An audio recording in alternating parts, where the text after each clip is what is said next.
요셉은 잊혀진 채 여전히 감옥 안에 있습니다. 그리고 2년 후 바로가 꿈을 꾸었습니다.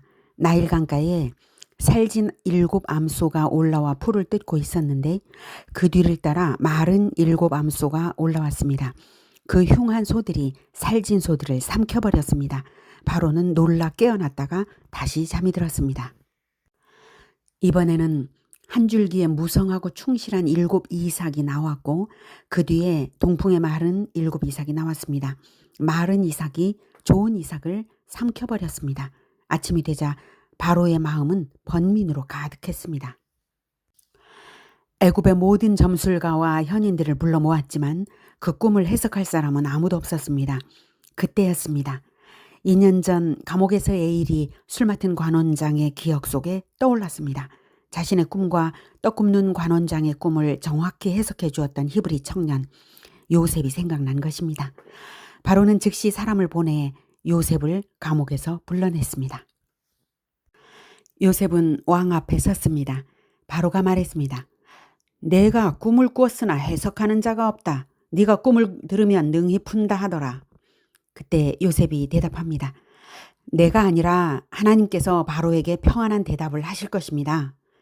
요셉은 알았습니다. 하나님은 꿈을 주시면 해석도 주십니다. 그리고 요셉은 결코 자신을 높이지 않았습니다. 하나님만 드러냈습니다. 하나님의 뜻을 위해 자신이 존재하고 하나님의 뜻을 위해 능력이 주어졌음을 요셉은 알고 있습니다. 노예로 살고 감옥 안에서도 섬기게 하신 것은 자기를 위해 살지 말고 하나님을 위해 이웃을 섬기라는 부르심인 줄을 삶을 통해 배웠습니다. 꿈도 해석도 섬김을 위해 주셨음을 압니다. 지금 이 순간 들을 것은 왕의 꿈입니다. 왕의 꿈은 나라의 미래를 말할 것입니다. 바로가 꿈을 이야기합니다. 살진 소와 파리한 소, 충실한 이삭과 마른 이삭, 2번 반복된 동일한 구조의 꿈. 요셉은 즉시 말합니다. 바로의 꿈은 하나입니다. 하나님이 하실 일을 바로에게 보이신 것입니다. 7 좋은 소와 좋은 이삭은 7해 풍년, 7 파리한 소와 마른 이삭은 7해 흉년. 풍년이 온 땅을 채울 것이지만 이어서 올 흉년이 너무 심하여 풍년의 기억마저 사라질 것이라는 것을 말했습니다. 그리고 요셉은 말합니다. 바로가 꿈을 2번 겹쳐 꾸신 것은 이 일을 하나님께서 확정하셨고 속히 이루어질 것이라는 확증입니다. 해석만으로도 놀라운 일이었습니다. 그런데 요셉은 멈추지 않았습니다. 그는 대책을 제시합니다. 왕이시여, 지혜로운 사람을 세워 풍년의 7년 동안 곡식의 5분의 1을 거두어 각 성읍에 저장하고 다가올 흉년에 대비하소서. 이 제안은 단순한 해석자의 말이 아니었습니다. 국가 경영자의 통찰이었습니다. 바로와 모든 신하들이 이 말을 좋게 여겼습니다. 그때 바로가 말합니다. 이와 같이 하나님의 영에 감동된 사람을 우리가 어찌 찾을 수 있으리요? 그리고 요셉에게 선언합니다. 너는 내 집을 다스리라. 내 백성이 다 네 명령에 복종하리니 내가 너보다 높은 것은 내 왕좌뿐이니라. 요셉은 애굽 온 땅의 총리가 되었습니다. 하루아침의 일이었습니다. 그러나 이것은 하루아침에 이루어진 일이 아니었습니다. 13년의 노예 생활, 억울한 감옥 생활, 잊혀진 2년의 기다림, 모든 시간이 이 한순간을 준비하고 있었습니다. 요셉의 인생에는 헛된 경험이 하나도 없었습니다.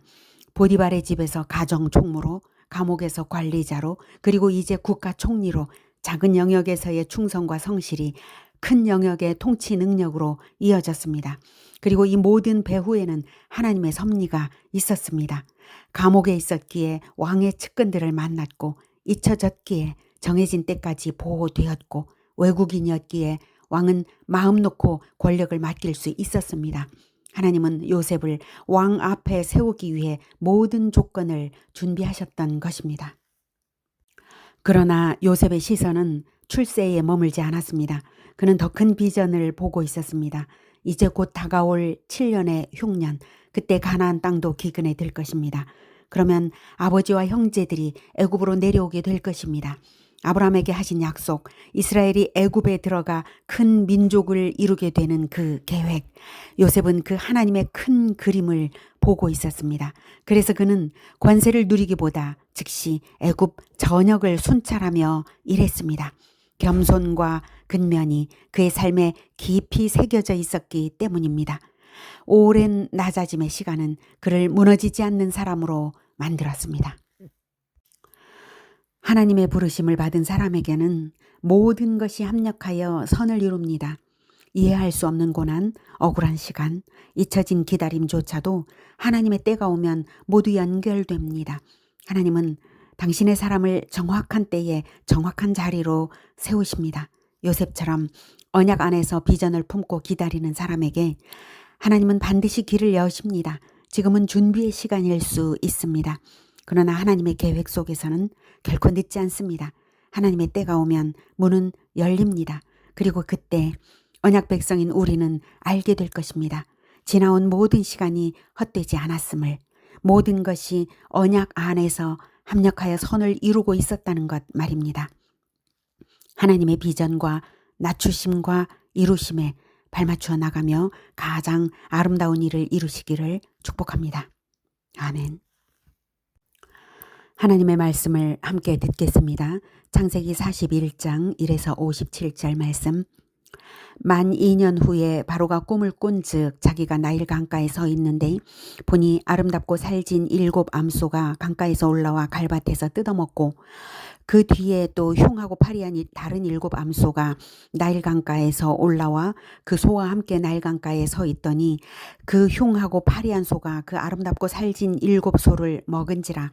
바로가 곧 깨었다가 다시 잠이 들어 꿈을 꾸니 한 줄기에 무성하고 충실한 7 이삭이 나오고 그 후에 또 가늘고 동풍에 마른 7 이삭이 나오더니 그 가는 7 이삭이 무성하고 충실한 7 이삭을 삼킨지라. 바로가 깬즉 꿈이라. 아침에 그의 마음이 번민하여 사람을 보내어 애굽의 점술가와 현인들을 모두 불러 그들에게 그의 꿈을 말하였으나 그것을 바로에게 해석하는 자가 없었더라. 술 맡은 관원장이 바로에게 말하여 이르되 내가 오늘 내 죄를 기억하나이다. 바로께서 종들에게 놓아사 나와 떡 굽는 관원장을 친위대장의 집에 가두셨을 때에 나와 그가 하룻밤에 꿈을 꾼즉 각기 뜻이 있는 꿈이라. 그곳에 친위대장의 종된 히브리 청년이 우리와 함께 있기로 우리가 그에게 말하매 그가 우리의 꿈을 풀되 그 꿈대로 각 사람에게 해석하더니 그 해석한 대로 되어 나는 복직되고 그는 매달렸나이다. 이에 바로가 사람을 보내어 요셉을 부르매 그들이 급히 그를 옥에서 내놓은지라. 요셉이 곧 수염을 깎고 그의 옷을 갈아입고 바로에게 들어가니 바로가 요셉에게 이르되 내가 한 꿈을 꾸었으나 그것을 해석하는 자가 없더니 들은즉 너는 꿈을 들으면 능히 푼다 하더라. 요셉이 바로에게 대답하여 이르되 내가 아니라 하나님께서 바로에게 편안한 대답을 하시리이다. 바로가 요셉에게 이르되 내가 꿈에 나일강가에 서서 보니 살지고 아름다운 7 암소가 나일강가에 올라와 갈밭에서 뜯어먹고 그 뒤에 또 약하고 심히 흉하고 파리한 7 암소가 올라오니 그같이 흉한 것들은 애굽 땅에서 내가 아직 보지 못한 것이라. 그 파리하고 흉한 소가 처음에 7 살진 소를 먹었으나 먹은 듯 하지 아니하고 여전히 흉하더라. 내가 곧 깨었다가 다시 꿈에 보니 한 줄기에 무성하고 충실한 7 이삭이 나오고 그 후에 또 가늘고 동풍에 마른 7 이삭이 나더니 그 가는 이삭이 좋은 7 이삭을 삼키더라. 내가 그 꿈을 점술가에게 말하였으나 그것을 내게 풀이해 주는 자가 없느니라. 요셉이 바로에게 아뢰되 바로의 꿈은 하나라. 하나님이 그가 하실 일을 바로에게 보이심이니이다. 7 좋은 암소는 7 해요. 7 좋은 이삭도 7 해니 그 꿈은 하나라. 그 후에 올라온 파리하고 흉한 7 소는 7년이요. 동풍에 말라 속이 빈 7 이삭도 7해 흉년이니 내가 바로에게 이르기를 하나님이 그가 하실 일을 바로에게 보이신다 함이 이것이라.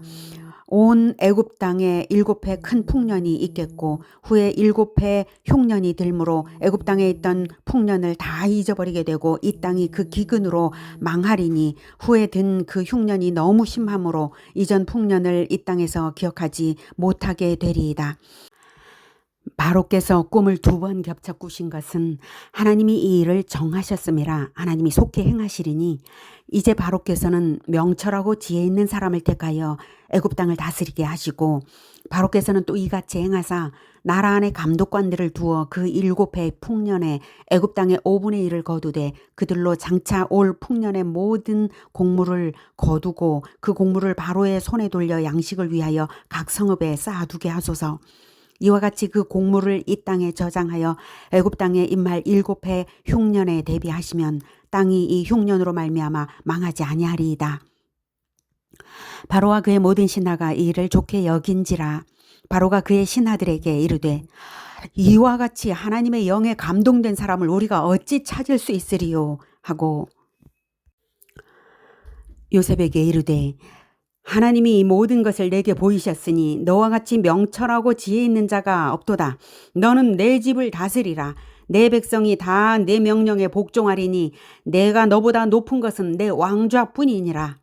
바로가 또 요셉에게 이르되 내가 너를 애굽 온 땅의 총리가 되게 하노라 하고 자기의 인장 반지를 빼어 요셉의 손에 끼우고 그에게 세마포 옷을 입히고 금사슬을 목에 걸고 자기에게 있는 버금 수레에 그를 태우매 무리가 그의 앞에서 소리 지르기를 엎드리라 하더라. 바로가 그에게 애굽 전국을 총리로 다스리게 하였더라. 바로가 요셉에게 이르되 나는 바로라. 애굽 온 땅에서 네 허락이 없이는 수족을 놀릴 자가 없으리라 하고 그가 요셉의 이름을 사브낫 바네아라 하고 또 온의 제사장 보디베라의 딸 아스낫을 그에게 주어 아내로 삼게 하니라. 요셉이 나가 애굽 온 땅을 순찰하니라. 요셉이 애굽 왕 바로 앞에 설 때에 30세라. 그가 바로 앞을 떠나 애굽 온 땅을 순찰하니 7해 풍년에 토지 소출이 심히 많은지라. 요셉이 애굽 땅에 있는 그 7년 곡물을 거두어 각 성에 저장하되 각 성읍 주위의 밭의 곡물을 그 성읍 중에 쌓아두매 쌓아둔 곡식이 바다 모래같이 심히 많아 세기를 그쳤으니 그 수가 한이 없음이었더라. 흉년이 들기 전에 요셉에게 2 아들이 나되 곧 온의 제사장 보디베라의 딸 아스낫이 그에게서 낳은지라. 요셉이 그의 장남의 이름을 므낫세라 하였으니 하나님이 내게 내 모든 고난과 내 아버지의 온 집일을 잊어버리게 하셨다 하며 차남의 이름을 에브라임이라 하였으니 하나님이 나를 내가 수고한 땅에서 번성하게 하셨다 함이었더라. 애굽 땅에 7해 풍년이 그치고 요셉의 말과 같이 7해 흉년이 들기 시작하매 각국에는 기근이 있으나 애굽 온 땅에는 먹을 것이 있더니 애굽 온 땅이 굶주림에 백성이 바로에게 부르짖어 양식을 구하는지라. 바로가 애굽 모든 백성에게 이르되 요셉에게 가서 그가 너희에게 이르는 대로 하라 하니라. 온 지면에 기근이 있음에 요셉이 모든 창고를 열고 애굽 백성에게 팔세. 애굽 땅에 기근이 심하며 각국 백성도 양식을 사려고 애굽으로 들어와 요셉에게 이르렀으니 기근이 온 세상에 심함이었더라.